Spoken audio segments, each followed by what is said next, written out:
Hello viewers, আসসালামু আলাইকুম। Sir আজকে আমাদেরকে রোডে গাড়ি চালাতে নিয়ে যাবে।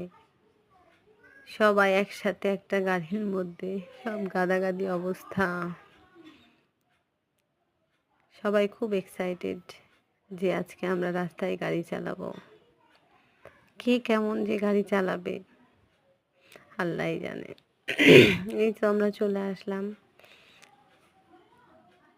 গাড়ি চালানোর উদ্দেশ্যে, রাস্তায় নেমে পড়লাম। এই তো এখন একে একে সবাই 4টা গ্রুপে আমরা গাড়ি চালাবো। সবাই একসাথে গাড়িতে চড়েছিলাম, ভালোই এনজয় হইলো, খুব ভালো লাগলো। আপনারা সবাই আমাদের জন্য দোয়া করবেন যেন আমরা সবাই ভালো মতো গাড়ি চালানো শিখতে পারি। আল্লাহ হাফেজ।